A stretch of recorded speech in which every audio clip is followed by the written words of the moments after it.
Hello friends, इस video में हम सीखेंगे कि most successful website ideas to make a money. क्योंकि हमारे दिमाग में बहुत सारी आइडिया चल रहे होते हैं और बहुत सारी कैटेगरीज में वेबसाइट्स हम देख भी रहे होते हैं। फॉर एग्जांपल देखा जाए कि ई कॉमर्स वेबसाइट हो गई, ब्लॉगिंग वेबसाइट्स हो गए, न्यूज़ वेबसाइट्स हो गई, वीडियोस के वेबसाइट्स हो गए, पर्सनल पोर्टफोलियो का वेबसाइट हो गए। तो ऐसे बहुत सारे कैटेगरीज, 50 से 60 कैटेगरीज है जिसमें हम वेबसाइट खुद के लिए बना सकते हैं और अर्निंग भी कर सकते हैं। तो इसमें मोस्ट सक्सेसफुल वेबसाइट्स कौन सी हैं जिस पे हम अगर फोकस करें और उसकी वेबसाइट्स बना के कंटेंट अच्छा डालें तो उससे बेनिफिट मिल पाए। तो इस वीडियो में आगे बढ़ने से पहले सब्सक्राइब करें हमारा चैनल डिजी रिलोड और बेल आइकॉन को क्लिक करना ना भूलें, जिससे हमारे जो रेगुलरली वीडियोस अपलोड होते हैं digital marketing, technology, lifestyle, design, UI और यूएक्स रिलेटेड, उसके नोटिफिकेशन आपको मिल पाए। मोस्ट सक्सेसफुल कैटेगरी है ब्लॉग, जहाँ पे आप देखेंगे कि बहुत सारे ब्लॉग्स, आप ब्लॉग कंटेंट को फॉलो भी कर रहे होंगे, उसके कंटेंट भी रीड कर रहे होंगे, वो जो कंटेंट लिख रहा है उसको भी फॉलो कर रहे होंगे, क्योंकि उस कंटेंट में वो रेगुलरली कुछ ना कुछ न्यू अपग्रेड लिखते होते हैं, या फिर नया जो टेक्नोलॉजी रिलेटेड है ब्लॉग, या फिर किसी का ट्रैवल रिलेटेड या कोई भी कैटेगरी रिलेटेड ब्लॉग्स है। तो वो देख रहे होते हैं कि न्यू इन्हांसमेंट क्या हुई है इंडस्ट्री में, क्या नया आया है, कहाँ पे नए प्लेसेस है, उसके बारे में लिखते हैं। खुद तो स्टडी करते हैं और उस स्टडीज़ के ऊपर वो अपना कंटेंट लिख रहे होते हैं। और वो कंटेंट हमें जब यूज़र्स को अच्छा लगता है तो यूज़र रेगुलरली विजिट्स करता है और उससे अर्निंग भी होती है, एडवर्टाइजमेंट से भी अर्निंग होती है। तो सबसे मोस्ट इम्पॉर्टेंट जो कैटेगरी है ब्लॉग, जहाँ पे सबसे ज़्यादा लेस इन्वेस्टमेंट होती है लेकिन रेवेन्यू बहुत अच्छे से जनरेट होता है, क्योंकि उसमें यह देखा जाता है कि कंटेंट किस तरीके से लिखा है, वीडियोस किस तरीके से बनाए हैं, या फिर फोकस कौन से एरिया में किया है। तो यूजर्स उस कंटेंट को ढूंढते ढूंढते वहां पे आता है और स्टक हो जाता है और वो रेगुलरली फॉलो करता है उस कंटेंट को। तो इसलिए सबसे मोस्ट इंपॉर्टेंट कैटेगरी है ब्लॉग। सेकेंड कैटेगरी जो मोस्ट इंपॉर्टेंट होती है वेबसाइट डेवलपमेंट के लिए, वो है ई कॉमर्स। अगर आपके पास हैंडीक्राफ्ट प्रोडक्ट है, या आप खुद प्रोडक्ट क्रिएट कर रहे हो, या फिर आप मर्चेंडाइज हो, तो हाँ, आपके प्रोडक्ट्स कहीं ना कहीं शोकेस किए जाते हैं। तो ऑनलाइन मीडियम बहुत इंपॉर्टेंट होता है, क्योंकि 90% यूजर्स ऑनलाइन हैं जो मोबाइल से यूसेज करते हैं। अगर आपकी ई कॉमर्स वेबसाइट है और आपने वहाँ पे प्रोडक्ट डाले हैं, तो यूजर्स वहाँ उस वेबसाइट्स पे अगर पेमेंट गेटवे इम्प्लीमेंटेशन है तो वो ऐड टू कार्ट करेगा और चेकआउट करेगा और पेमेंट कर देगा, अगर उसको प्रोडक्ट्स बहुत अच्छे लग रहे हैं। और इससे क्या होगा कि आपके प्रोडक्ट की ब्रांडिंग भी होगी और आपको ये भी पता चलेगा कि ये प्रोडक्ट सेलेबल है जो मैं जिस पे वर्क कर रहा हूँ, और किस तरीके से अलग अलग कैटेगरीज में मैं अलग अलग प्रोडक्ट डाल पाऊँ।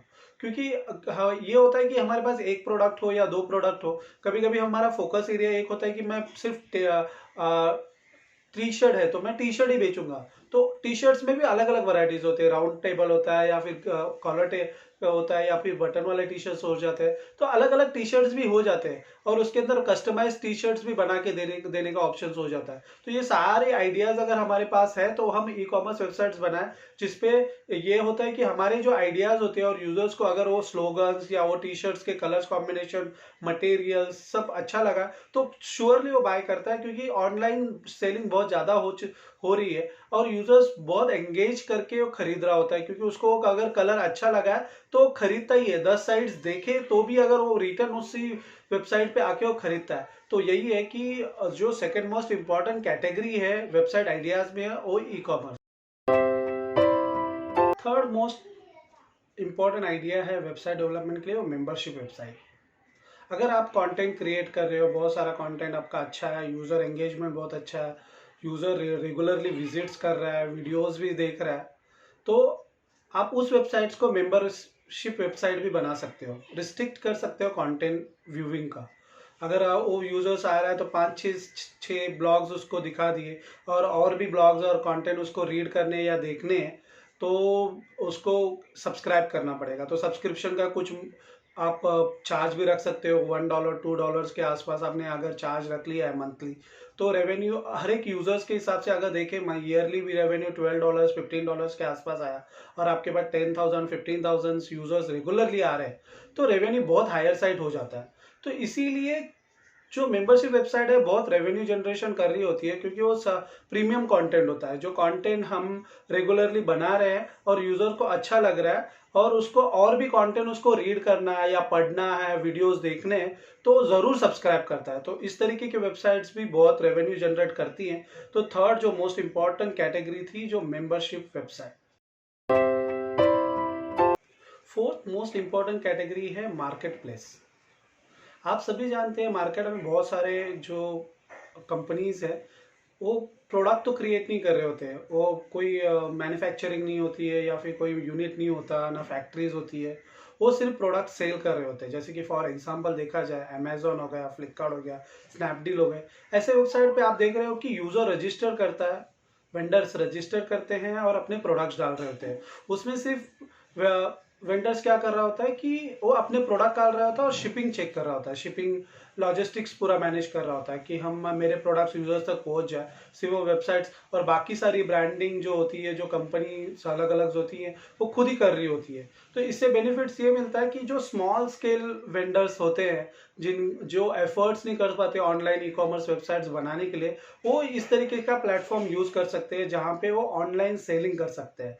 जिससे ये होता है कि कुछ रेवेन्यू उनको देना होता है, रेवेन्यू कम होता है लेकिन रेगुलरली रेवेन्यू जनरेट हो रहा होता है। तो इसीलिए वो फोकस कर रहे होते हैं कि मैं अलग अलग प्लेटफॉर्म पे रजिस्टर करूँ, जैसे कि अमेजोन पे, फ्लिपकार्ट पे या फिर स्नैपडील पे रजिस्टर करूँ हमारे प्रोडक्ट्स। और जिससे जो यूजर्स वहाँ पे आ रहे हैं, और for example point of view, अगर किसी को बैग लेना है और अमेजोन पे सर्च कर रहा है वो बैग और उसको मिल रही है तो वहां से खरीदेगा। अगर फ्लिपकार्ट पे सर्च कर रहा है तो फ्लिपकार्ट से खरीद लेगा। तो अलग अलग जगह से वो खरीद सकता है, लेकिन सेम प्रोडक्ट अलग अलग जगह भी मिल जाएंगे।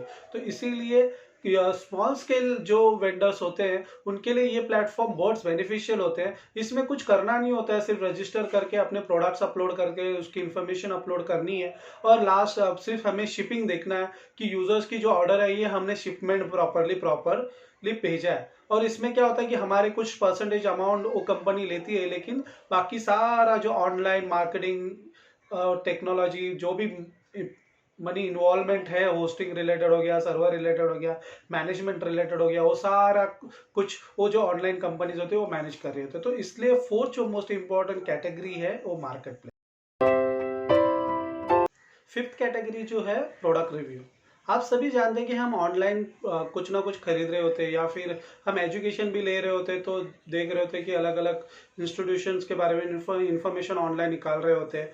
या फिर हमें कोई कोर्स भी करना है तो हम उसके बारे में इंफॉर्मेशन निकालते हैं कि कौन सा कोर्स कौन से इंस्टीट्यूशंस में अच्छे से अच्छा सिखाया जाता है, कहाँ पे होटल बहुत अच्छा है, कहाँ पे रेस्टोरेंट बहुत अच्छे हैं, या फिर कहीं पे ट्रैवल के लिए जा रहा हूँ तो कहाँ वहाँ पे स्टे करने के लिए कौन सा होटल अच्छा है। तो ये सारी इन्फॉर्मेशन हम ऑनलाइन चेक कर रहे होते हैं। तो चेक करने के लिए हम यूज करते हैं रिव्यू वेबसाइट। तो यूजर्स रिव्यू वेबसाइट उसके लिए यूज करता है कि वो देख रहा होता है कि रिव्यू क्या क्या है उस प्लेस के बारे में, उसका कैटेगरीज के बारे में क्या क्या बताया यूजर्स ने, और उससे यूजर्स अपना डिसीजन लेने के लिए रेडी हो जाता है। तो इस तरीके के रिव्यू वेबसाइट्स भी बहुत ज्यादा रेवेन्यू जनरेट कर रहे होते हैं, क्योंकि वो रिव्यूज जेन्युइन होते हैं, यूजर एंगेजमेंट हो रही होती है और उसके अंदर हम बहुत सारा एडवर्टाइजमेंट से रेवेन्यू जनरेट कर सकते हैं, एड से रेवेन्यू जनरेट कर सकते हैं, यूजर एंगेजमेंट से रेवेन्यू जनरेट कर सकते हैं। रेवेन्यू मॉड्यूल्स बहुत ज्यादा है उसके अंदर। तो इसीलिए मोस्ट इंपॉर्टेंट फिफ्थ जो कैटेगरीज है प्रोडक्ट रिव्यूज। सिक्स्थ जो कैटेगरी है वो वेबसाइट होस्टिंग रीसेलर्स। आप सभी जानते हैं कि कोई ना कोई वेबसाइट्स बना रहा होता है, या न्यू आया है, न्यू बिजनेस ओपन किया है, या फिर कोई भी शॉप ओपन किया है, तो वो अपनी वेबसाइट्स बना रहा होता है। तो वेबसाइट होस्ट भी करनी होती है। तो होस्ट करने के लिए वेबसाइट होस्टिंग वेबसाइट्स भी बनाए जाते हैं। तो होस्टिंग वेबसाइट में, रीसेलर वेबसाइट्स में बहुत ज़्यादा रेवेन्यू होता है। जैसे for example point of view, अगर मैंने कोई रीसेलर अकाउंट लिया है और उसकी वेबसाइट्स बना दी और उसके अंदर मैंने प्रमोशंस किया और उसमें ऑलमोस्ट एक सर्वर पे मैंने कम से कम 200 से 300 वेबसाइट होस्ट कर ली। उस सर्वर का कॉस्टिंग ईयरली अगर समझ में आ जाए कि 2 से 3 लाख रुपए है, और मैं सबसे अगर 2000-3000 रुपए से भी रेवेन्यू जनरेट कर रहा हूँ, तो ऑलमोस्ट 100 टाइम्स रेवेन्यू जनरेट हो जाता है। तो इसीलिए रीसेलर वेबसाइट्स बनाना भी बहुत इंपॉर्टेंट हो जाता है, और ये भी बहुत अच्छा रेवेन्यू मॉडल है वेबसाइट डेवलपमेंट में। तो इसीलिए यूजर्स बहुत जन ट्राई करते हैं कि रीसेलर वेबसाइट, बट इसमें एक इम्पॉर्टेंट चीज़ है, वो है ब्रांडिंग और मार्केटिंग। ये भी करना ज़रूरी है, जिससे ये होगा कि यूज़र वहाँ पे आया, ट्रस्ट क्रिएट करे, जो सपोर्ट टीम है वो भी अच्छी हो, जिससे क्योंकि जो भी क्वेरीज आ रही है यूज़र की वहीं के वहीं सॉल्व हो, तो जो रेवेन्यू फर्स्ट ईयर जनरेट हुआ है वो सेकेंड ईयर कंटिन्यू के न्यू यूज़र जो आएंगे उससे और भी रेवेन्यू जनरेट होगा। तो रीसेलर वेबसाइट में वही बेनिफिट होता है, क्योंकि एक बार जो यूज़र की वेबसाइट अगर हमारे पास होस्ट हुई है तो कंटिन्यू रिन्यू ईयर ऑन कर रहा होता है, और इससे रेवेन्यू वो जनरेट होता ही रहता है। और न्यू कस्टमर जो आते हैं उससे तो रेवेन्यू हो रहा ही है, बट जो एग्जिस्टिंग कस्टमर है वो भी रेवेन्यू जनरेट कर रहे होते हैं। तो इसलिए 6 जो मोस्ट इंपॉर्टेंट कैटेगरी है वो है वेबसाइट रीसेलर अकाउंट। 7 जो वेबसाइट्स कैटेगरी है वो है पॉडकास्ट वेबसाइट। पॉडकास्ट वेबसाइट इसलिए क्योंकि आप सभी जानते हैं कि यूज़र बहुत सारे लिसनर्स होते हैं जो सुन रहे होते हैं प्रोडक्ट के बारे में।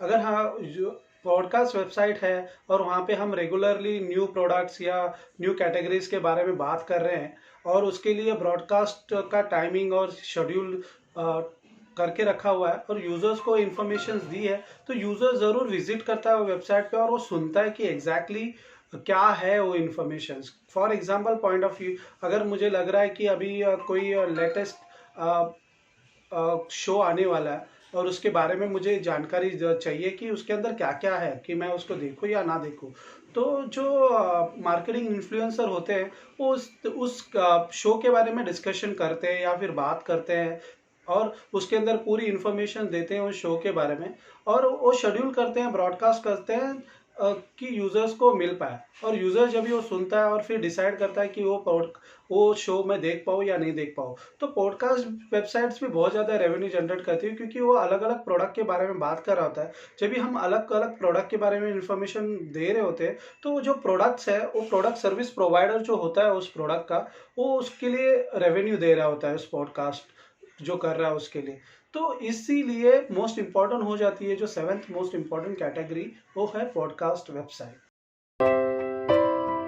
8 जो कैटेगरी है जो मोस्ट इंपॉर्टेंट है वो है फिटनेस वेबसाइट। आप सभी जानते हैं कि हम रेगुलरली फिटनेस के जो रिलेटेड कंटेंट होता है वो हम पढ़ रहे होते हैं। कोई एक्सरसाइज कर रहा है तो देख भी रहे होते हैं, तो रेगुलरली जो एक्सरसाइज रिलेटेड वीडियोस अपलोड करता है या फिर उसके रिलेटेड कुछ न्यूट्रिशंस या उसके रिलेटेड इन्फॉर्मेशन दे रहा है, हेल्थ टिप्स दे रहा है, तो हम वो वेबसाइट्स को रेगुलरली फॉलो कर रहे होते हैं।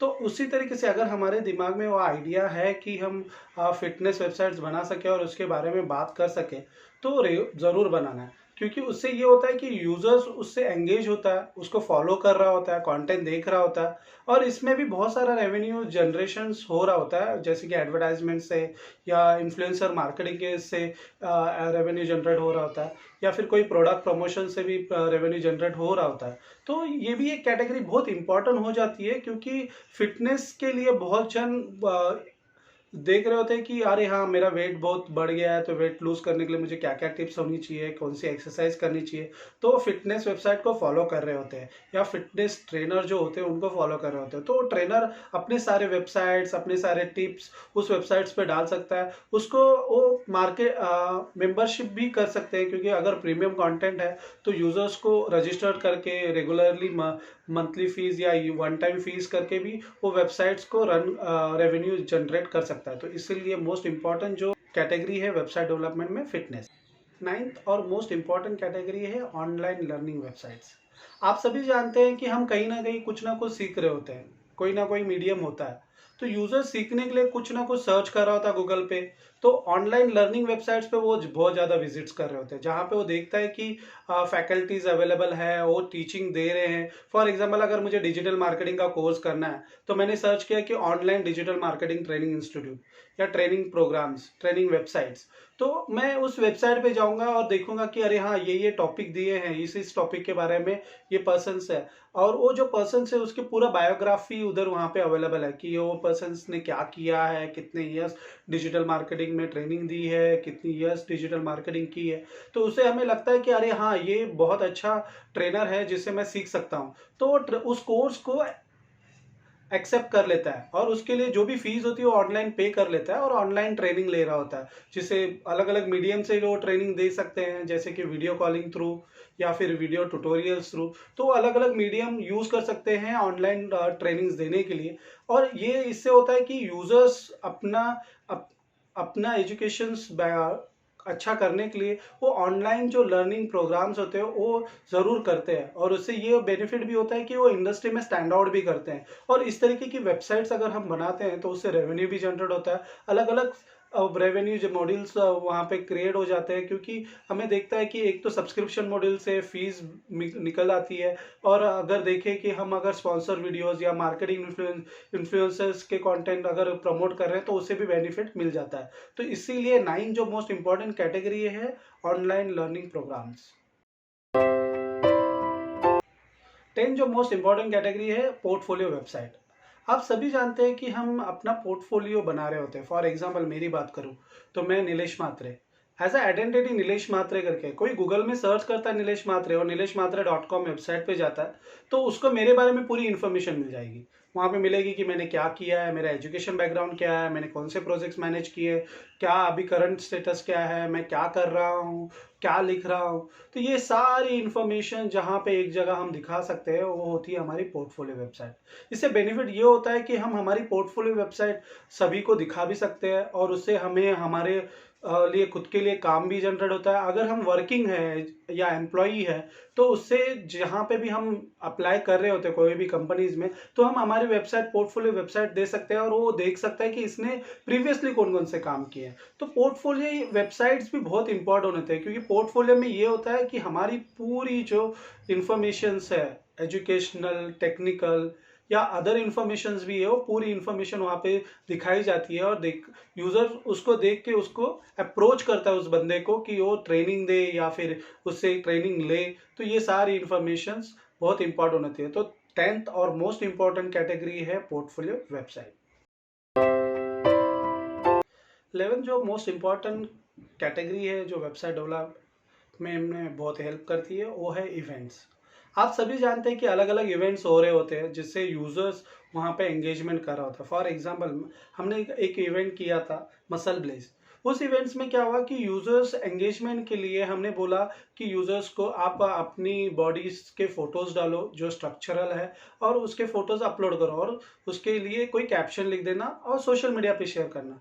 तो उस कैप्शन उसमें ये लगा कि यूजर्स उस इवेंट्स के लिए बहुत सारे जनों ने रजिस्ट्रेशन किया, अपने फोटोज अपलोड किए, प्रोडक्ट्स और रजिस्ट्रेशन करने के बाद उस सोशल मीडिया में बहुत जनों को शेयर किया, और वो सोशल मीडिया में शेयर करने से बहुत वायरल हुआ। तो वायरल होने से बेनिफिट ये हुआ कि उस इवेंट में जो प्रोडक्ट प्रमोट हो रहा था वो प्रोमोट सबको प्रोडक्ट समझ में आ गया, और इसे इस प्रोडक्ट प्रमोशंस के लिए जो इवेंट किया गया और उसके लिए जो वेबसाइट्स बनाई गई, इससे बेनिफिट ये हुआ कि सेल्स रेवेन्यू जनरेट ज़्यादा हो रहा। तो यही है कि जो भी इवेंट वेबसाइट होती है उसमें यही होता है कि हम अपना जो प्रोडक्ट होते हैं उसको सेल करना होता है और यूजर एंगेजमेंट बढ़ाना होता है, विजिटर्स बढ़ाने होते हैं। जिससे क्या होगा कि विजिटर्स बढ़े हैं तो विजिटर्स शेयर भी करेंगे दूसरे से, तो दूसरे से शेयर करेंगे, खुद भी खरीदेंगे, तो वो प्रोडक्ट्स की ब्रांडिंग बढ़ती है, प्रोडक्ट की वैल्यू बढ़ती है और रेवेन्यू भी जनरेट होता है। तो मोस्ट इंपॉर्टेंट कैटेगरी है 11th category event website. 12th और मोस्ट इंपॉर्टेंट कैटेगरी है ऑनलाइन फोरम्स।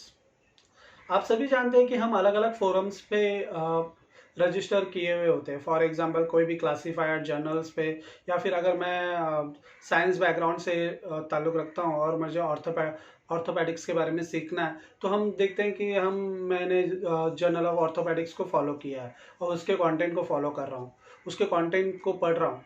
तो इससे बेनिफिट ये होता है वो कंटेंट को पढ़ रहा हूँ, जो न्यू थीसिस आ रहे हैं या क्वेश्चंस आ रहे हैं उसके ऊपर question and answers users engage कर रहे हैं, उसके ऊपर आंसर्स दे रहे हैं। जो स्पेशलाइज होते हैं वो आंसर्स दे रहे होते हैं फोरम्स में, या फिर वो बता रहे होते हैं कि ये क्या है क्या नहीं है, उसके बारे में हमारे पास कुछ क्वेश्चन होते हैं। फॉर एग्जांपल मोस्ट इंपॉर्टेंट जो वेबसाइट्स हम सब जन फॉलो करते हैं वो क्योरा। देखते हैं कि हम अलग अलग क्वेश्चंस वहाँ पे लिखे होते हैं और उसके बारे में आंसर्स दिए हुए होते हैं, और यूजर्स वो आंसर्स पढ़ रहा होता है और स्टडी कर रहा होता है कि एग्जैक्टली क्या है, स्टडी कर रहा है कि ये मार्केटिंग पॉइंट ऑफ व्यू से क्या होता है, सेल्स पॉइंट ऑफ व्यू से क्या होता है। तो इससे इन्फॉर्मेशन ये होती है कि फॉर एग्जाम्पल अगर मुझे कोई कोड सर्च करना है और मैं देख रहा हूँ कि अरे हाँ, इसके बारे में प्रॉपर आंसर कौन सा है, तो यूजर ने ये आंसर दिया था, इसको टिक किया है। टिक किया है मतलब ये प्रॉपर आंसर है, इसको मैं इंप्लीमेंट कर सकता हूँ। तो इसी तरीके से अलग अलग फोरम्स में हम जब भी रजिस्टर करते हैं तो ये इन्फॉर्मेशन गेन करने के लिए यूजर को बहुत बेनिफिट करता है। और इस तरीके की वेबसाइट्स अगर हम बनाते हैं और इस तरीके के टॉपिक्स भी उसके अंदर रखते हैं तो यूजर एंगेजमेंट बढ़ता है, यूजर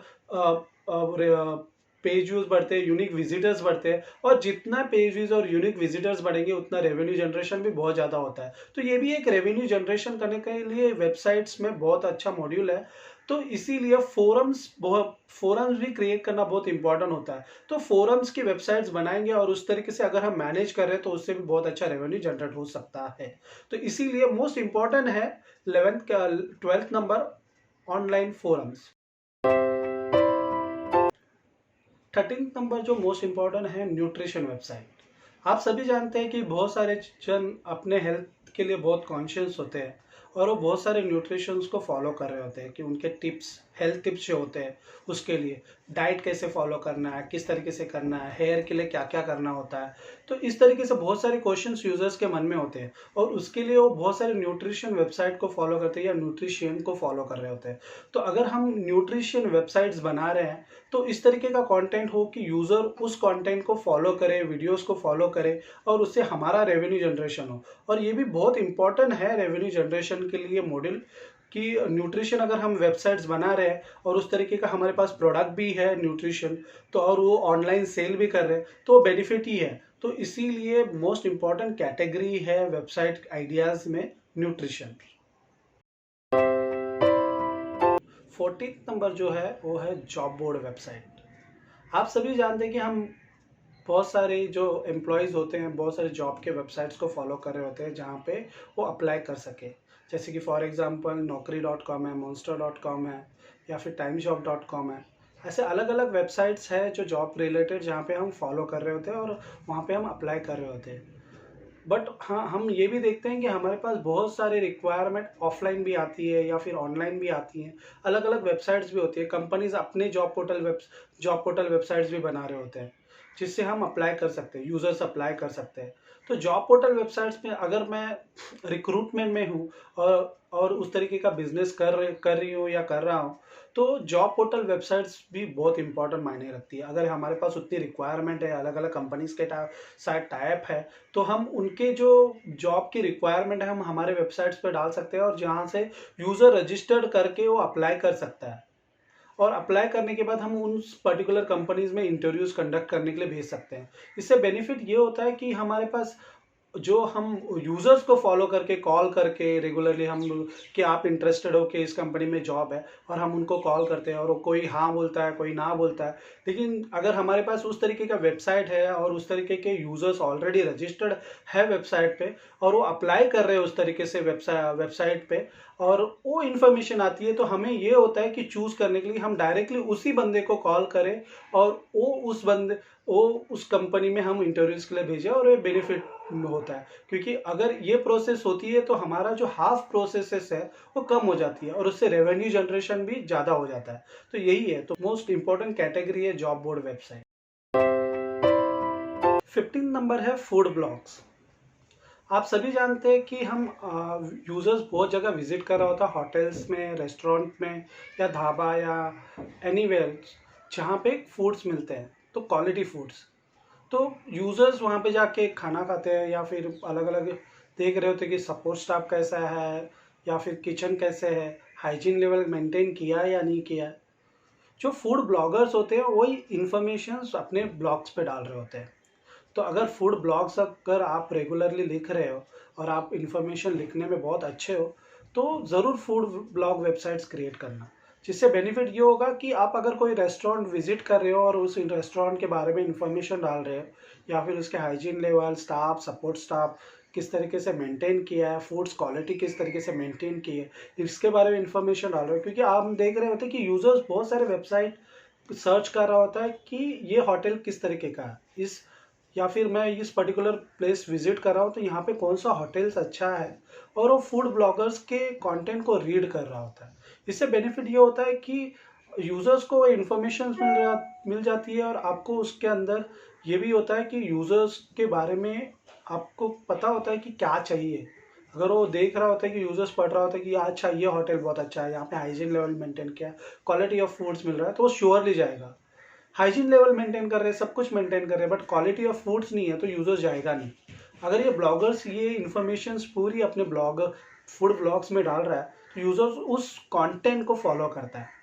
और जो फूड ब्लॉगर्स है उसको बेनिफिट ये मिलता है कि वो होटल के बारे में लिख रहा है तो होटल भी कुछ रेवेन्यू जनरेट करके देता है, एडवर्टाइजमेंट से रेवेन्यू, विजिटर्स जो विजिट कर रहे हैं वेबसाइट पे उससे रेवेन्यू जनरेट होता है। तो फूड ब्लॉग भी बहुत अच्छी कैटेगरी है जहाँ पे वेबसाइट डेवलपमेंट में हेल्प करती है। 16 जो कैटेगरी है सर्विस वेबसाइट। आप सभी जानते हैं कोई ना किसी कैटेगरी में सर्विस दे रहा होता है। फॉर एग्जाम्पल इलेक्ट्रिशियन इलेक्ट्रिक की सर्विस दे रहा होता है, या फिर मेरी बात करें तो मैं कंसल्टेंसी की सर्विस दे रहा हूँ, या फिर किसी और डॉक्टर की बात करें तो डॉक्टर भी कंसल्टेंसी की सर्विस, प्रोफेशनल कंसल्टेंसी की सर्विस दे रहा होता है। तो अलग अलग सर्विसेज, एसी रिपेयर वाला एसी रिपेयरिंग की सर्विस दे रहा होता है। तो ये अलग अलग सर्विसेज यूजर्स दे रहा होता है। तो इस सर्विसेज को एक प्लेटफॉर्म पे लेके आना मतलब सर्विस वेबसाइट। अगर हम सर्विस वेबसाइट क्रिएट कर रहे हैं और हमारे पास इस तरीके के बंदे ऑलरेडी रजिस्टर्ड हैं हमारे वेबसाइट पे, तो जो यूजर्स आएगा जो देख रहा है कि मुझे कि एसी रिपेयर्स इन पनवेल, अगर उसके हमारे वेबसाइट पे किसी ने सर्च किया और इसके बारे में अगर 5-6 जन के कॉन्टैक्ट्स हैं तो यूजर्स डायरेक्टली उनको कांटेक्ट करेगा और उनको बुला लेगा घर पे और अपने एसी रिपेयर करवा लेगा। तो इस तरीके के सर्विस बहुत सारे अवेलेबल्स होते हैं मार्केट में सर्विस वेबसाइट्स। अगर हम उसके अंदर इन्वेस्टमेंट करते हैं तो हमारे रेवेन्यू ज़रूर जनरेट होता है, क्योंकि जो भी सर्विस प्रोवाइडर होते हैं जो रजिस्टर करते हैं इस वेबसाइट पर, वो कुछ ना कुछ रेवेन्यू वो सर्विस प्रोवाइडर को भी दे रहे होते हैं जिसकी वेबसाइट है, और वो मेंटेन कर रहा है। Marketing point of view, technology point of view, enhancement point of view, social media point of view जो मैनेज कर रहा है उसके लिए कुछ ना कुछ मंथली रेवेन्यू भी दे रहा होता है, या फिर जो भी सर्विस दे रहा है उसके ऊपर सब परसेंटेज वो वेबसाइट ओनर को भी दे रहा होता है। तो इससे बेनिफिट ये है कि जो सर्विस वेबसाइट बन रही है उसमें जो सर्विस रजिस्टर्ड है जिससे यूजर्स ले रहा है उससे रेगुलरली इनकम, और जो न्यू सर्विसेज ऐड हो रही हैं उससे भी रेगुलरली इनकम जनरेट हो रही होती है। तो इसीलिए सर्विस वेबसाइट भी बहुत इंपॉर्टेंट कैटेगरी है वेबसाइट डेवलपमेंट में। 17 जो कैटेगरी है फैशन वेबसाइट। आप सभी जानते हैं कि हम बहुत सारे करंट फैशन को फॉलो कर रहे होते हैं, या फिर हम देख रहे होते हैं कि न्यू कौन सी कैटेगरी फैशन आ रही है। फूड्स का क्लोथिंग रिलेटेड हो गई, या फिर इंफ्रास्ट्रक्चर रिलेटेड हो गई, या फिर इंटीरियर रिलेटेड हो गई, तो अलग अलग होता है। तो ऐसे फैशंस ब्लॉगर्स होते हैं जो कंटेंट लिख रहे होते हैं इसके बारे में, या फिर उसके बाद उस प्रोडक्ट को न्यू क्रिएट कर रहे होते हैं। फॉर एग्जांपल हम देख रहे होते हैं लैक्मे फैशन वीक चल रहा है जहाँ पे न्यू प्रोडक्ट जो क्लोथिंग है जो मॉडल्स दिखा रही होती है कि इस तरीके से न्यू प्रोडक्ट्स आ रहे हैं। तो यूजर्स उस प्रोडक्ट्स को देख के सोच रहा होता है कि इस तरीके के प्रोडक्ट मैं खरीदूं। तो ये सारे जो प्रोडक्ट्स होते हैं हम डिफाइन कर सकते हैं फैशन वेबसाइट्स पे, जहाँ पे हम न्यू करंट ट्रेंडिंग जो फैशंस हैं वो हम वहाँ पे दिखा सकते हैं और ऑनलाइन सेल भी कर सकते हैं। अगर हम फैशन वेबसाइट्स बना रहे हैं और देख रहे हैं कि इसके अंदर बहुत सारा एंगेजमेंट हो रहा है, क्योंकि हम देख रहे होते हैं कि रेगुलरली कुछ ना कुछ नया, क्योंकि हम ये टी शर्ट डेली पहन रहे हैं, कुछ टी शर्ट्स में न्यू कैटेगरी स्टाइल्स आ गई या फिर न्यू डिज़ाइंस आ गई, तो मुझे लगेगा कि अरे हाँ ये बहुत अच्छी डिज़ाइंस है, मैं खरीद लेता हूँ। तो वो फैशंस ब्लॉगर्स को भी फॉलो कर रहे होते हैं कि वो देख रहे होते हैं कि ये फैशन ब्लॉगर्स ने कौन कौन से कैटेगरीज में बोला है, कौन कौन से प्रोडक्ट रिलेटेड बोल रहा है, क्यों कौन से न्यू प्रोडक्ट आया है। फॉर एग्जांपल अगर लेडीज़ की बात करें तो वो देख रहे होते हैं कि हेयर रिंग्स, अलग अलग ब्यूटी प्रोडक्ट्स और ये सारी क्लोथिंग के बारे में बहुत सारी इन्फॉर्मेशन फैशन ब्लॉग्स में देख रही होती है या पढ़ रही होती है, या फैशन ब्लॉगर्स को वीडियोज़ ट्यूटोरियल्स से फॉलो कर रही होती है, वीडियोस में फॉलो कर रहे होते हैं, उनके वेबसाइट को फॉलो कर रहे होते हैं, उनको इंस्टाग्राम पे फॉलो कर रहे होते हैं। तो इससे बेनिफिट होता है कि जो भी प्रोडक्ट फैशन ब्लॉगर्स प्रमोट कर रहा है वो यूज़र के पास डायरेक्टली पहुंचता है और उससे जो प्रोडक्ट प्रमोट हुआ है उसका रेवेन्यू बढ़ता है। तो यही है रेवेन्यू मॉडल भी है इसके अंदर कि जो फैशन ब्लॉगर जिस बारे में बात कर रहा है वो सारे इन्फ्लुएंसर प्रोडक्ट्स होते हैं और इससे रेवेन्यू उनको भी जनरेट हो रहा होता है। तो यही है कि मोस्ट इंपॉर्टेंट कैटेगरी है 17 जो फैशन वेबसाइट्स भी रेवेन्यू जनरेशन करता है वेबसाइट डेवलपमेंट में। 18 जो मोस्ट इंपॉर्टेंट कैटेगरी है वेबसाइट डिज़ाइन। हम सारे जानते हैं कि बहुत सारे वेबसाइट डिज़ाइनर होते हैं जो अपने को बहुत सारे वेबसाइट्स बना रहे होते हैं अलग अलग कैटेगरीज में बना रहे होते हैं। जैसे कि हमने जो अभी तक 17 कैटेगरीज बनाए उनके उन्होंने वो जो वेबसाइट डिज़ाइनर वो वेबसाइट्स बना रहे होते हैं। बट वेबसाइट डिज़ाइनर की भी एक वेबसाइट होनी चाहिए जहाँ पे वो अपना पोर्टफोलियो डाले, अपने जो नए नए न्यू जो वेबसाइट्स बनाए वो न्यू क्या दिमाग में चल रहा है, न्यू वेबसाइट के डिज़ाइन जो चल रहे हैं उसके बारे में बात करे हो। इससे बेनिफिट ये होता है कि यूज़र जब भी उसके वेबसाइट को विजिट करता है तो देखता है कि उसका काम क्या है, उसने कौन कौन सा वेबसाइट बनाया, कौन से कैटेगरी में बनाया, उसका हैंड ऑन एक्सपीरियंस किसके अंदर है, कौन से कैटेगरी में है। इससे बेनिफिट ये होता है कि वो जो वेबसाइट डिज़ाइनर है उसको तो प्रोजेक्ट मिल रहे होते हैं, उससे बेनिफिट ये भी होता है कि जो सामने वाला बंदा है वो पहले एनालाइज कर लेता है कि वेबसाइट थ्रू कि इसको इस कैटेगरी में बहुत ज़्यादा एक्सपीरियंस है, वीडियोस में एक्सपीरियंस है, डिज़ाइंस में एक्सपीरियंस है, एप्लीकेशंस में एक्सपीरियंस है। तो अगर मैं इसको अप्रोच करता हूँ तो मुझे बहुत अच्छा काम मिलेगा। तो और इस अप्रोच में यूज़र जो वेबसाइट डिज़ाइनर होता है उसको भी काम मिल रहा होता है। तो इसीलिए वेबसाइट डिज़ाइनर को अपनी खुद की भी वेबसाइट्स होना बहुत ज़रूरी होती है। वेबसाइट आइडियाज़ में 19 जो आइडिया है वो है सेलिंग वेबसाइट। आप सभी जानते हैं कि बहुत जन वेबसाइट्स बना रहे होते हैं और फिर बाद में इंटरेस्ट निकल जाता है। तो जो कॉन्सेप्ट बनाया है वेबसाइट में वो आइडियाज़ को सेल करने की भी वेबसाइट्स हम बना सकते हैं, क्योंकि हम देख रहे होते हैं कि उससे भी रेवेन्यू होता है कि बहुत सारे इन्वेस्टर होते हैं या फिर बहुत सारी कंपनीज होती हैं जो इस आइडियाज़ में इन्वेस्ट करना चाहती हैं। तो हम ये कर सकते हैं कि हमारी जो वेबसाइट अगर मुझे लगी है कि अरे यार मैंने ये वेबसाइट बनाई है, बहुत सारा काम डाला बट इसमें कुछ निकल नहीं रहा है, मैं वेबसाइट बंद कर देता हूँ। बंद करने से अच्छा आप वो वेबसाइट सेलिंग वेबसाइट पे डाल दो। बेनिफिट ये होता है कि वो सेलिंग वेबसाइट पे वो जो इन्वेस्टर्स होते हैं, एनालाइजर होते हैं, वो वेबसाइट को एनालाइज करते हैं और एक वेबसाइट का कॉस्टिंग निकालते हैं कि इस वेबसाइट की इतनी कॉस्टिंग हुई है और हम इतना पे कर सकते हैं। तो ये एक बेनिफिशियल पॉइंट ऑफ व्यू होता है। तो इस तरीके की वेबसाइट जब भी हम बनाते हैं तो इन्वेस्टर और वेबसाइट डेवलप जिन्होंने बनाई है उन दोनों प्लेटफॉर्म को कनेक्ट करने का काम करती है। और इन्वेस्टर और वेबसाइट दोनों को कनेक्ट करने के काम के लिए जो मिनिमम परसेंटेज होती है वो वेबसाइट्स ले लेती है। तो ये भी एक बहुत अच्छा मॉड्यूल है सेलिंग ऑफ वेबसाइट की वेबसाइट्स बनाना, जिससे क्या होता है कि अलग अलग वेबसाइट हम हमारे ही वेबसाइट पे सेल कर रहे हैं। और इससे बेनिफिट ये होता है कि जो भी वेबसाइट सेल हुई है उसमें मिनिमम हमने परसेंटेज ले लिए और इससे रेवेन्यू भी बहुत अच्छा जनरेट हो जाता है। तो ये भी एक मोस्ट इम्पॉर्टेंट कैटेगरी है वेबसाइट आइडियाज़ में सेलिंग वेबसाइट्स क्रिएट करना। 20th कैटेगरी है ट्रैवल वेबसाइट।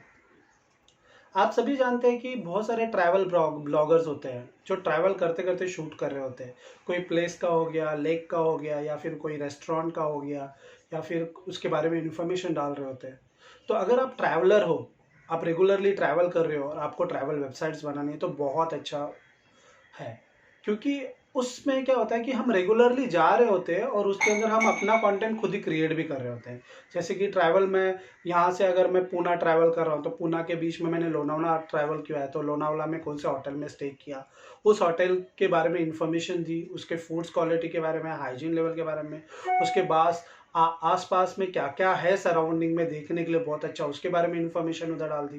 तो ये सारी इन्फॉर्मेशन जब भी हम डाल रहे हैं हमारे ट्रैवल वेबसाइट पे, ट्रैवल ब्लॉगर वेबसाइट पे, इससे बेनिफिट होता है कि यूजर जब भी सर्च कर रहा होता है कि Lonavala is good place to travel, तो अगर आपकी वेबसाइट गूगल सर्च इंजन में आ रही है और वो देख रहे हैं और पढ़ रहे हैं तो देख रहे तो कि यार हाँ बहुत अच्छी इन्फॉर्मेशन है, बहुत सारे कंटेंट है, वीडियोस भी अच्छा है, तो हम यूजर सोच रहा है कि मैं वहाँ पे विजिट भी कर सकता हूँ।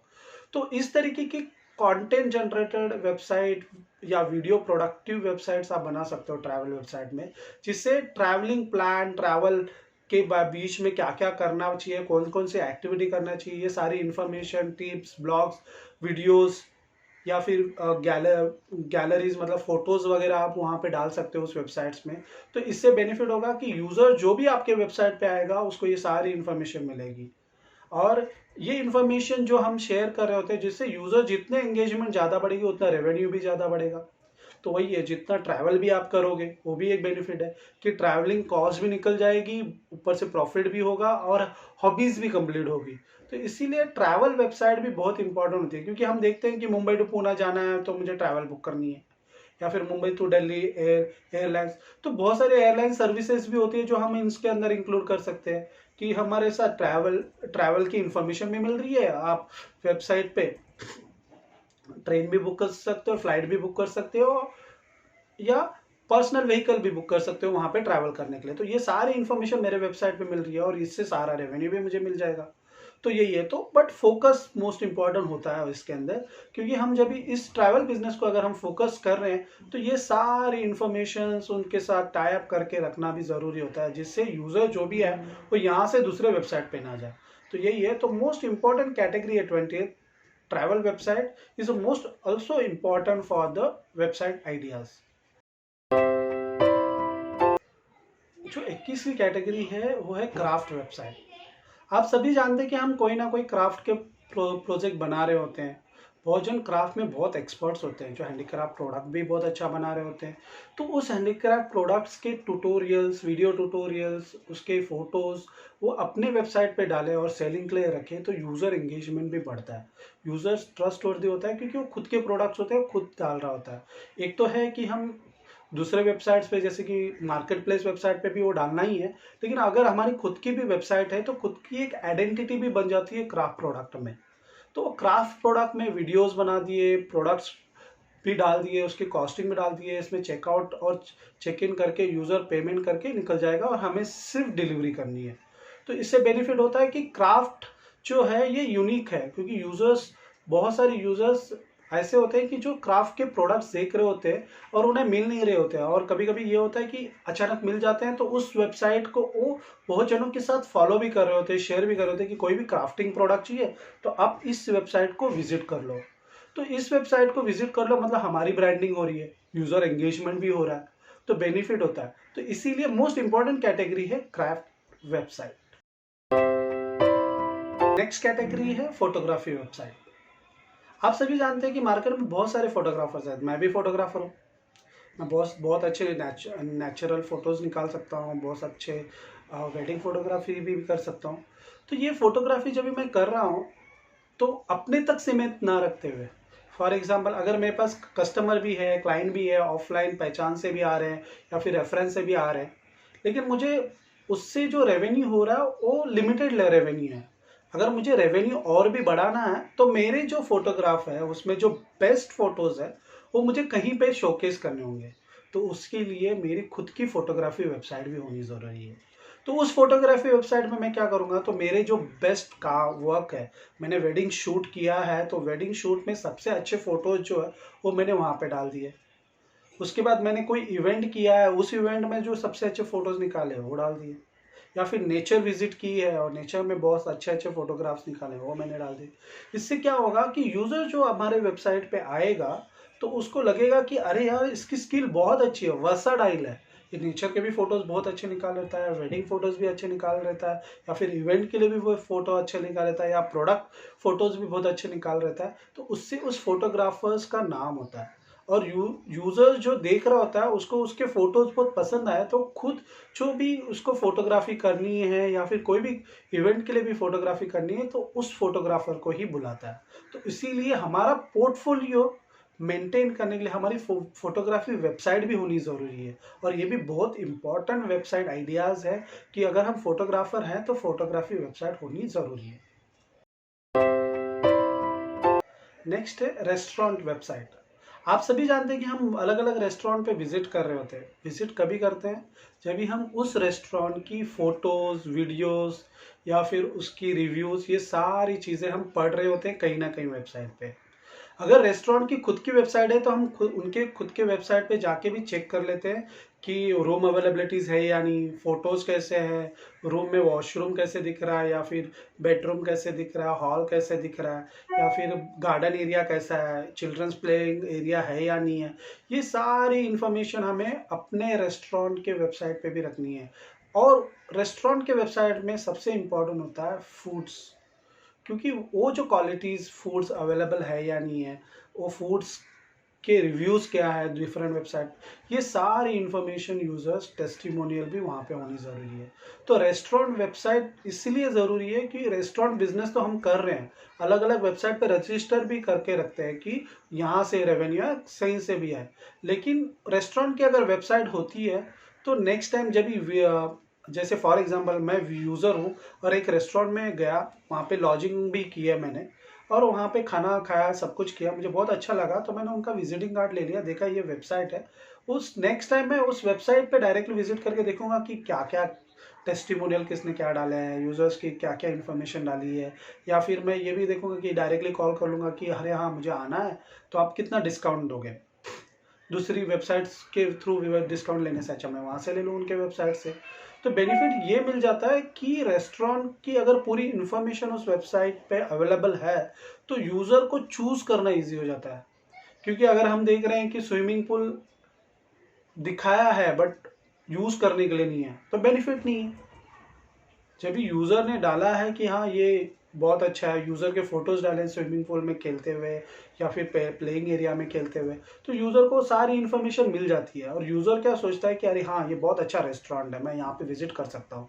तो इसीलिए रेस्टोरेंट ओनर जो होते हैं ना, उनको अपनी वेबसाइट होनी भी ज़रूरी है और उसको मेंटेन करके रखना भी ज़रूरी है, जिससे क्या होगा कि वेबसाइट से भी रेवेन्यू रेस्टोरेंट ओनर्स को आना स्टार्ट हो जाता है। इसीलिए मोस्ट इंपॉर्टेंट ये भी कैटेगरी होती है रेस्टोरेंट की वेबसाइट। नेक्स्ट है म्यूजिक वेबसाइट।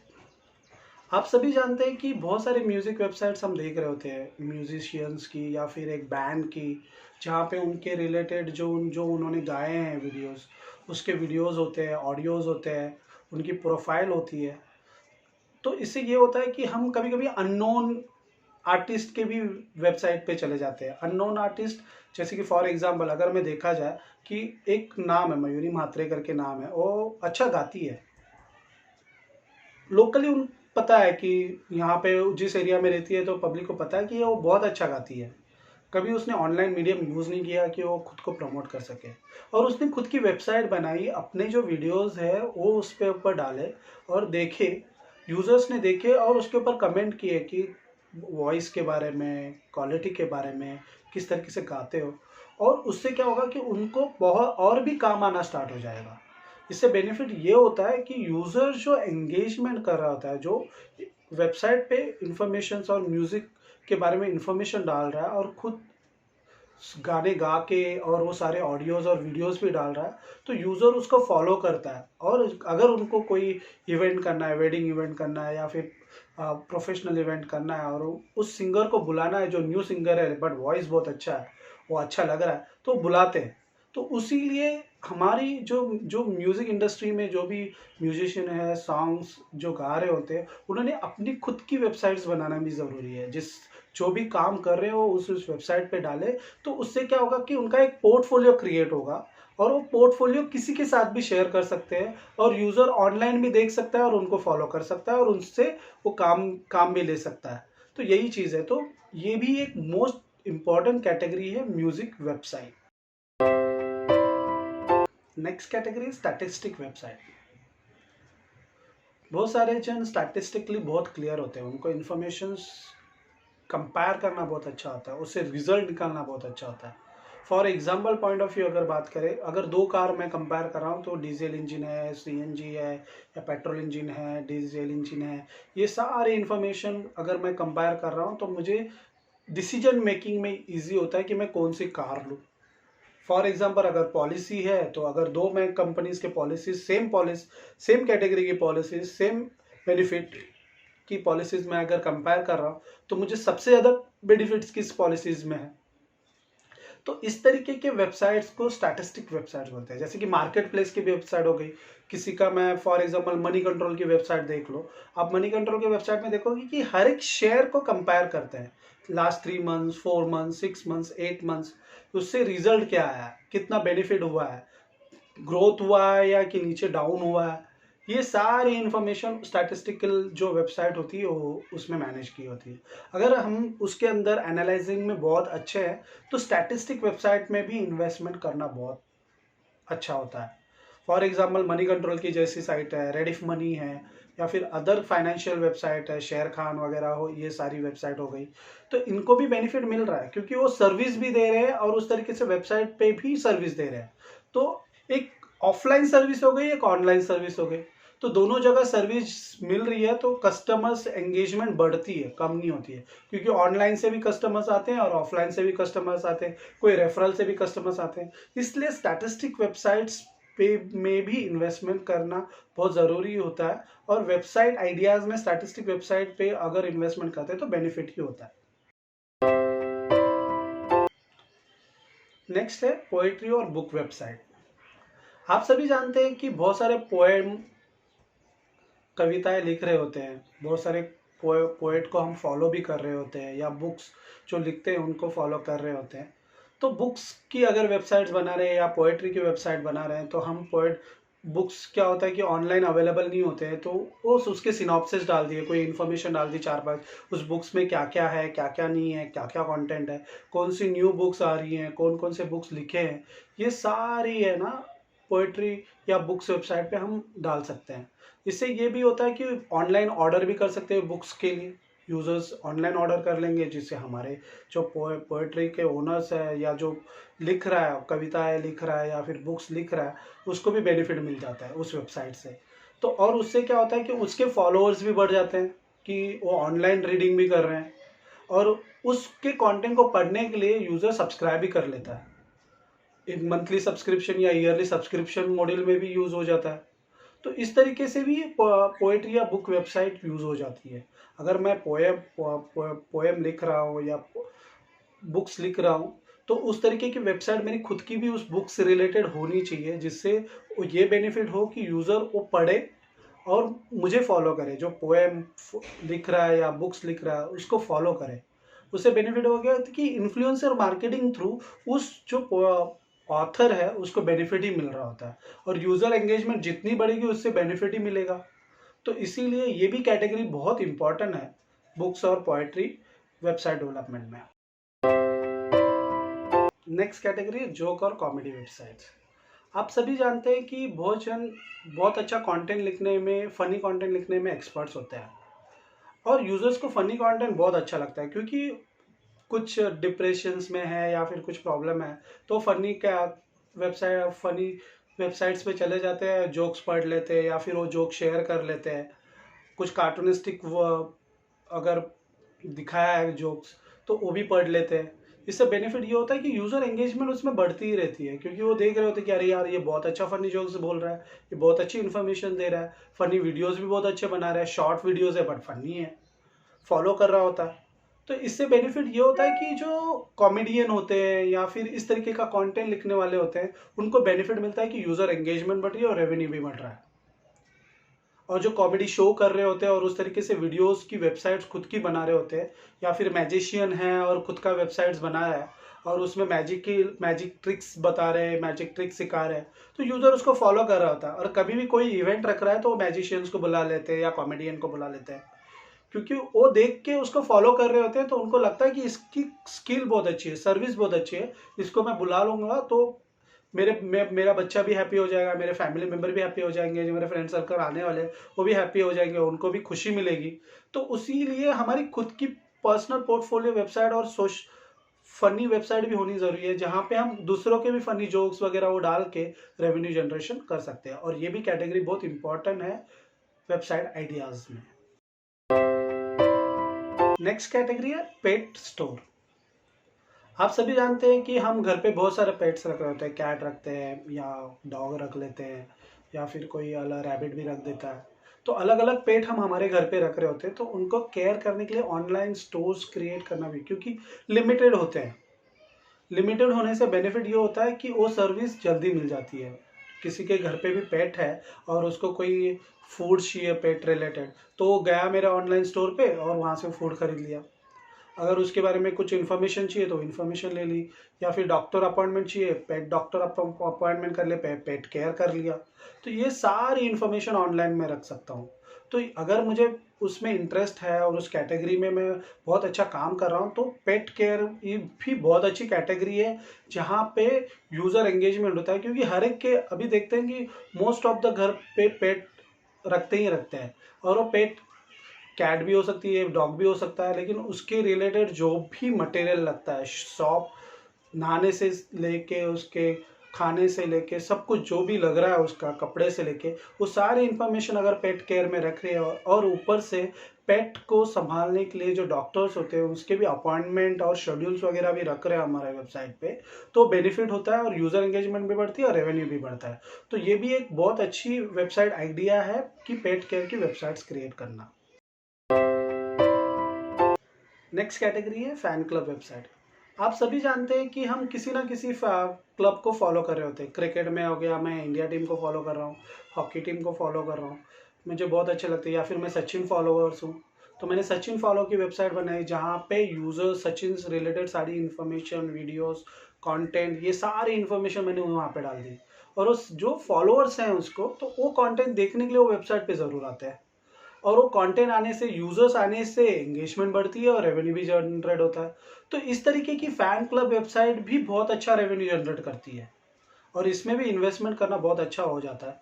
क्योंकि फैन क्लब वेबसाइट में क्या होता है कि एक फॉर एग्जांपल मैंने रजनीकांत फॉलोअर्स हूँ, तो मिलियंस ऑफ पीपल्स रजनीकांत को फॉलो कर रहे हैं, और यूजर्स देख रहे हैं कि उसके पास बहुत अच्छा कलेक्शन है रजनीकांत के फॉलो का, फोटोज का, वीडियोस का, डायलॉग्स का, ये सारी इन्फॉर्मेशन का बहुत अच्छा कलेक्शन है।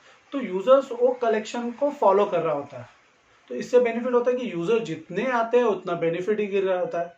तो इसीलिए ये जो फैन क्लब जो भी होते हैं, इनकी वेबसाइट्स भी बहुत इंपॉर्टेंट हो जाती है वेबसाइट आइडियाज में।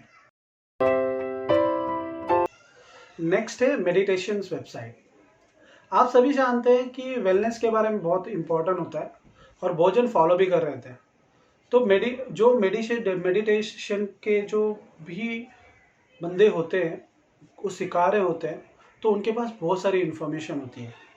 मेडिटेशन कैसे करना है, वेलनेस के बारे में क्या क्या इन्फॉर्मेशन होती है, ये सारी इन्फॉर्मेशन वो अगर अपने वेबसाइट पर डालते हैं, और जो भी उनके क्लासेस चल रहे हैं उसके वीडियोस भी डाल रहे हैं, तो जो यूज़र होता है उनको फॉलो कर रहा होता है, और वो यूज़र उनको जब भी फॉलो कर रहा होता है, तो वो यूज़र दूसरे को रेकमेंड भी कर रहा होता है कि ये क्लासेस में जाओ, ये सर बहुत अच्छे से मेडिटेशन सिखाते हैं, किस तरीके से प्रोग्राम रखते हैं, और यूज़र एंगेजमेंट किस तरीके से होती है, तो ये बेनिफिट ही होता है।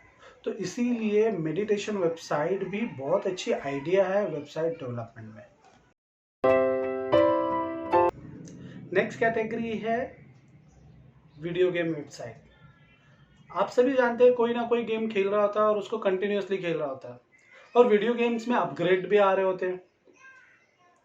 तो वीडियो गेम्स की वेबसाइट्स भी होना ज़रूरी होता है, क्योंकि अगर मैं खुद के लिए एक गेम बना रहा हूँ, बहुत अच्छा गेम है, और उसके लिए प्ले स्टोर पे भी डाल दिया, iOS स्टोर पे भी डाल दिया, और उसकी वेबसाइट्स में वेबसाइट ही नहीं है, वहाँ से डाउनलोड हो रहे हैं, लेकिन न्यू जो अपग्रेड आ रहे हैं उस वीडियोस में मैंने न्यू अपग्रेड डाला कि न्यू टेक्नोलॉजी डाल दी, न्यू इन्फॉर्मेशन डाल दी, न्यू यूआई डाला है। तो ये सारी इन्फॉर्मेशन हम अपने वेबसाइट पे भी डाल सकते हैं जहाँ पे वीडियो गेम्स हो, और वो वीडियो गेम्स हम ट्रायल मोड पे दिखा भी सकते हैं कि किस तरीके से खेलना है, ट्रायल भी होगा, यूज़र एंगेजमेंट भी होगी, अरे हाँ ये नया गेम आ रहा है, न्यू वर्जन इस तरीके से आ रहा है, तो उसको फॉलो कर रहे हैं कि अरे हाँ ये न्यू वर्जन आ रहा है, कभी आ रहा है, मैं कभी डाउनलोड कर रहा हूँ। फॉर एग्जाम्पल अगर देखा जाए कि पबजी इंडिया में बैन हुआ, तो पबजी बैन होने के बाद हमने देखा कि पबजी बैन हो गया, लेकिन इंडियन वर्जन आने वाला है, इसकी क्यूरियोसिटी सभी पबजी लवर्स के पास थी जो पबजी खेल रहे थे। तो जब इंडियन वर्जन आया तो उन्होंने वो डाउनलोड किया और खेला, लेकिन उसकी सारी अपडेट्स उसके वेबसाइट पे आ रही थी। तो उसी तरीके से अगर हम गेम डेवलपमेंट में हैं, गेम बना रहे हैं, तो उस तरीके की उसकी वेबसाइट भी बनाना है जिससे यूज़र एंगेजमेंट बढ़ती रहे, सब्सक्राइबर बढ़ते रहे, और जब भी मेरा न्यू लॉन्च गेम हो रहा है तो वो सभी जन एक साथ डाउनलोड करें। फॉर एग्जाम्पल उसके लिए मेरे को ज़्यादा प्रमोशन की ज़रूरत भी नहीं पड़ेगी, तो ये सारा बेनिफिट भी हो जाता है। तो ये भी एक कैटेगरी बहुत इंपॉर्टेंट हो जाती है, नीच कैटेगरी है बट बहुत इंपॉर्टेंट है गेम डेवलपमेंट। नेक्स्ट कैटेगरी है न्यूज़ वेबसाइट। न्यूज़ वेबसाइट आप सभी जानते हैं कि न्यूज़ वेबसाइट में बहुत सारी न्यूज़ आ रहे होते हैं, पॉलिटिकल, टेक्निकल, स्पोर्ट्स और ये सारा। इसमें जो सबसे ज़्यादा इन्वॉल्वमेंट होता है वो होता है जर्नलिस्ट का। जर्नलिस्ट किस तरीके से कंटेंट लिख रहा है, कंटेंट पढ़ रहा है, वीडियोस बना रहे हैं और उस किस तरीके से दिखा रहे हैं। इससे क्या होता है कि न्यूज़ वेबसाइट से बहुत सारा रेवेन्यू जनरेट हो रहा होता है। हम देखते हैं कि बहुत सारे न्यूज़ चैनल चल रहे होते हैं, लेकिन छोटे छोटे न्यूज़ चैनल्स भी होते हैं जो डिस्ट्रिक्ट लेवल पे होते हैं या फिर प्लेस बाय प्लेस होते हैं या फिर सिटी बाय सिटी होते हैं। वो भी रेवेन्यू जनरेट कर रहे होते हैं क्योंकि वो लोकल एरिया न्यूज़ दिखा रहे होते हैं। तो ये न्यूज़ दिखा रहे हैं और उसमें जो कंटेंट अच्छी तरीके से डिफाइन कर रहे हैं तो उससे बेनिफिट मिलता है।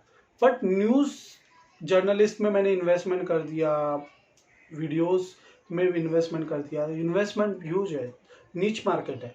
बट इसमें बेनिफिट ये होता है कि हम अगर किसी के बारे में शो कर रहे हैं या कि किसी कैटेगरी के बारे में या फिर इवेंट्स के बारे में अगर हम शो कर रहे हैं तो यूज़र वो एंगेज करता है, पढ़ता है, देखता है, टीआरपी बढ़ती है, इससे बेनिफिट होता है। एडवर्टाइजमेंट से, जो एडवर्टाइजमेंट से इन बिटवीन न्यूज़ चैनल्स के बीच में आते हैं उससे बेनिफिट मिलता है, रेवेन्यू जनरेट होता है और ये रेगुलरली इनकम जनरेट करने वाला मॉड्यूल है। बट इसमें इम्पॉर्टेंट जो है वो कंटेंट भी है कि अगर हम रेगुलरली न्यूज़ नहीं डाल रहे हैं, वीडियोस न्यूज़ नहीं डाल रहे हैं या फिर स्टैटिस्टिकली डिफाइन नहीं करेंगे ये क्या क्या कैटेगरी चल रही है, पॉलिटिकल न्यूज़, अदर कैटेगरीज के न्यूज़, ये सारे न्यूज़ हम अगर उसके अंदर दिखाएंगे नहीं तो न्यूज़ चैनल चलेगा ही नहीं, न्यूज़ वीडियोज़ की वेबसाइट भी नहीं चलेगी। तो इसीलिए कंटेंट बहुत मायने रखता है न्यूज़ वेबसाइट के लिए। बट ये भी एक बहुत अच्छी नीश मार्केट कैटेगरी है, न्यूज़ वेबसाइट।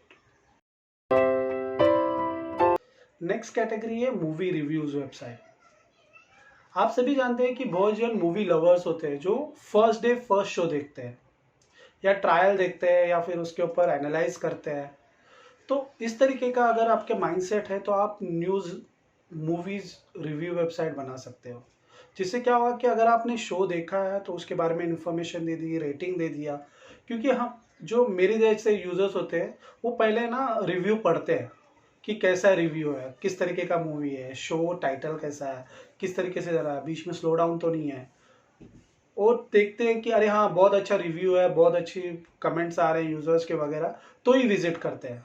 तो वो क्या करते हैं कि मूवी रिव्यू वेबसाइट जो होते हैं उनको विजिट करके वो वेबसाइट्स के मूवीज़ के बारे में सारी इन्फॉर्मेशन पहले निकालते हैं और फिर देखने जाते हैं।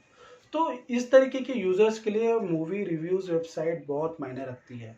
और ट्रेलर वगैरह जब भी जो आते हैं उसकी जो अगर ट्रेलर अगर हम हमारे news review website, movie reviews website पे अगर डाल रहे हैं तो इससे बेनिफिट होता है कि जो मूवीज़ के ट्रेलर्स डाल रहे हैं वो कंपनी भी हमें रेवेन्यू दे रही होती है और यूज़र जो आ रहा है उससे तो रेवेन्यू जनरेट हो ही रहा है एडवर्टाइजमेंट से और इसी अलग अलग मीडियम से।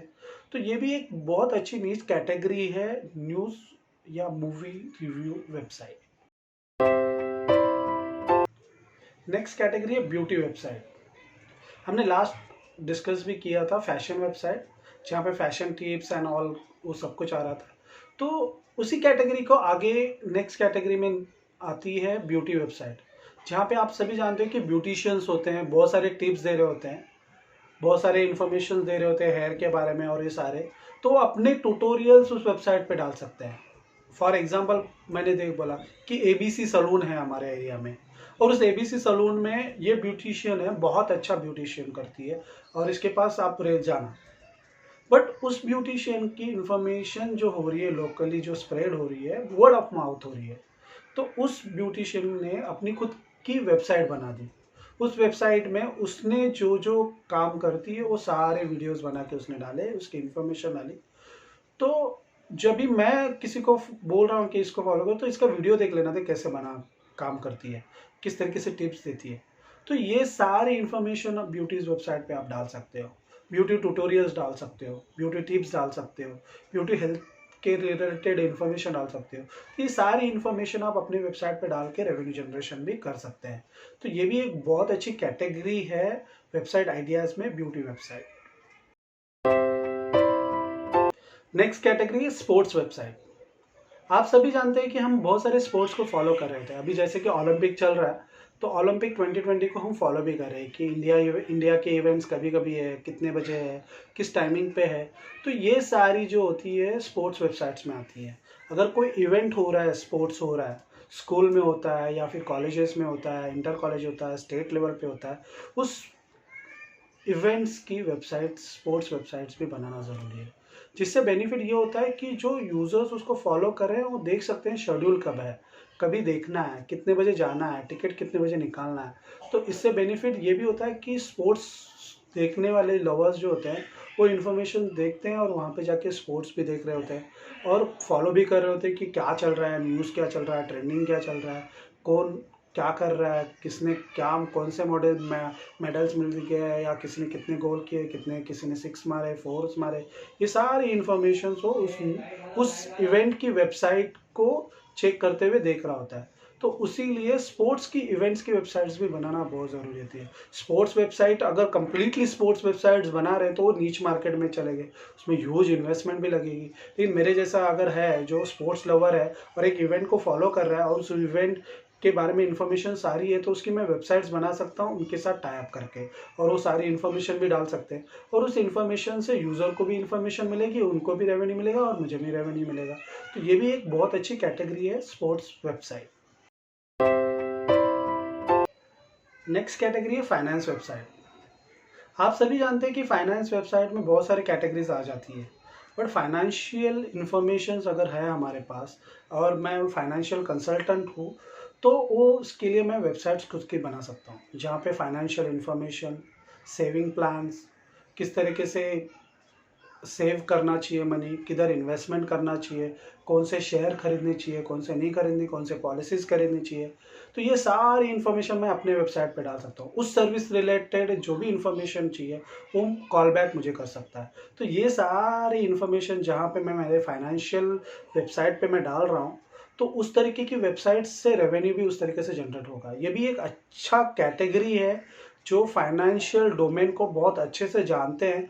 ज़रूर फाइनेंशियल वेबसाइट कैटेगरी में इन्वेस्ट करना ज़रूरी है।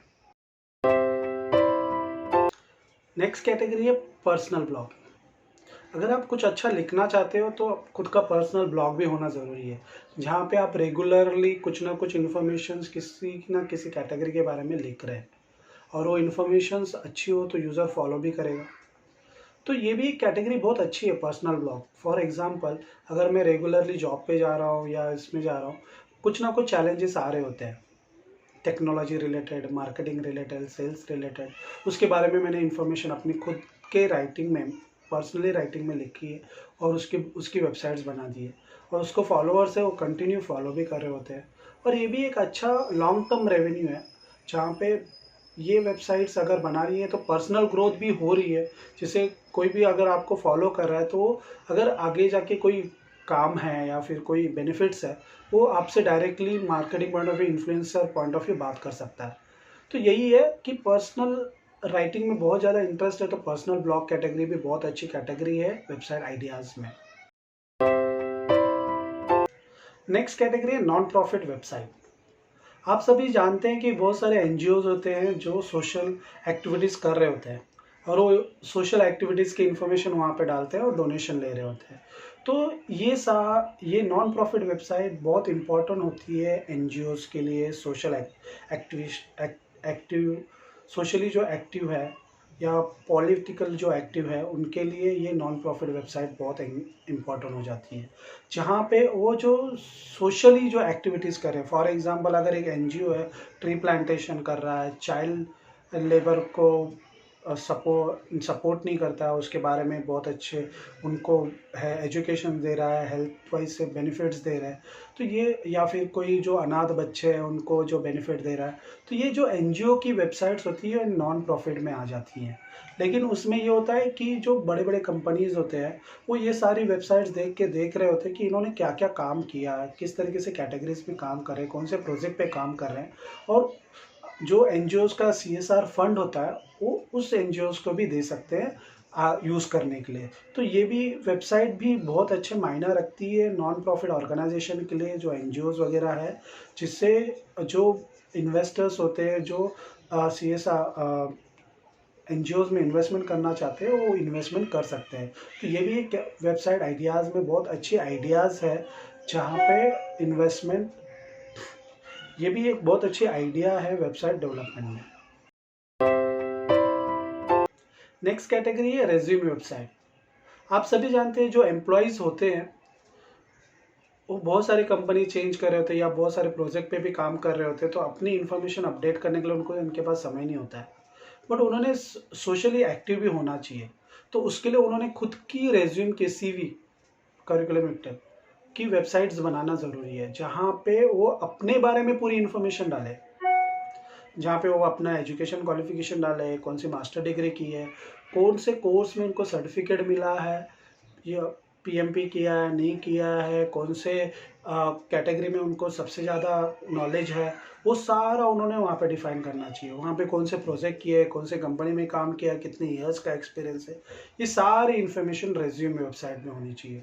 जिससे बेनिफिट ये होता है कि कोई भी यूज़र्स जो है, कंपनी जो है, अगर उस बंदे को वॉच कर रही है तो उसका रेज्यूम भी देख रहे होते हैं कि ये कितना कैपेबल है, मेरे कंपनी में सूट, इस पोजीशन के लिए सूट कर रहा है या नहीं कर रहा है। तो इसके लिए रेज्यूम वेबसाइट भी बहुत इम्पॉर्टेंट करती है पर्सनल ग्रोथ के लिए, और ये कैटेगरी भी वेबसाइट आइडियाज़ में बहुत इम्पॉर्टेंट है। नेक्स्ट कैटेगरी है वेडिंग वेबसाइट। अगर किसी की शादी जल्दी होने वाली है और वो सभी को इनविटेशन देना चाहता है तो खुद की वेबसाइट्स भी बना सकता है जहाँ पे ब्राइड और ग्रूम की पूरी इन्फॉर्मेशंस डाले, कहाँ पे इवेंट है, कैसे प्लेसमेंट है, वहाँ कहाँ पे जाना है, रोड मैप क्या है, ये सारी इन्फॉर्मेशन वो डाल सकता है और अपने रिलेटिव्स को, फ्रेंड्स को शेयर कर सकता है। जिससे क्या होगा कि वो वेबसाइट्स देख के, इन्फॉर्मेशन देख के वो वहाँ पे विजिट्स कर लेंगे, आ जाएंगे शादी में। शादी के बाद वहीं उसी वेबसाइट पे वो वीडियोस भी डाल सकते हैं या गैलरीज भी फ़ोटोज़ डाल सकते हैं। जिससे क्या होगा कि जो हम फ़ोटो एल्बम वगैरह बनाते हैं उसका खर्चा कम होगा और यूज़र्स अब घर बैठे बैठे अपने रिलेटिव्स अपने फ़ोटोज़ वगैरह भी देख सकता है, वीडियोज़ भी देख सकता है। तो ये सारा बेनिफिट भी होता है वेडिंग वेबसाइट। तो ये सारे इवेंट्स वेबसाइट्स में ही आते हैं, बट ये भी एक वेबसाइट्स है जिसमें हम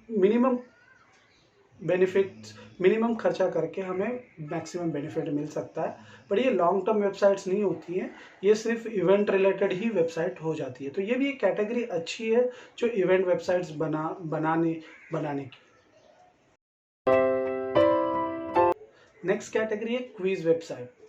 आप सभी जानते हैं कोई प्रोडक्ट के बारे में इन्फॉर्मेशन दे रहे हैं या फिर कोई इन्फॉर्मेशन हमें चाहिए तो हम क्विज वेबसाइट भी ले सकते हैं, जिससे हम हमारा प्रोडक्ट को प्रमोट करना है, लेकिन वो क्विज वेबसाइट ओवरऑल को होगा जहाँ पे वो क्विज पे एंगेजमेंट करेंगे और प्रोडक्ट के बारे में इन्फॉर्मेशन भी लेंगे।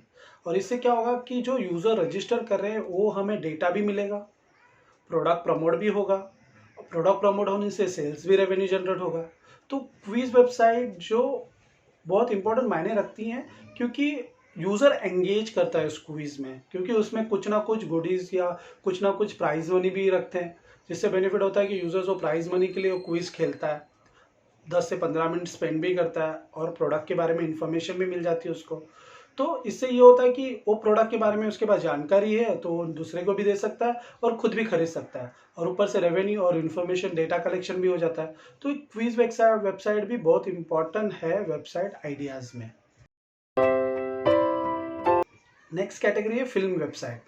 अगर मैं कोई फिल्म प्रोड्यूस कर रहा हूँ और फिल्म पूरी बन गई है, बनने से पहले मुझे उसकी है ना ब्रांडिंग के लिए फिल्म की एक वेबसाइट्स भी बनानी ज़रूरी है। ट्रेलर भी डालना है उसके अंदर, कास्ट और क्रूज भी डालना है, कौन कौन है, एक्टर कौन है, फिल्म की स्टोरी लाइन ब्रीफिंग थोड़ी डालनी है।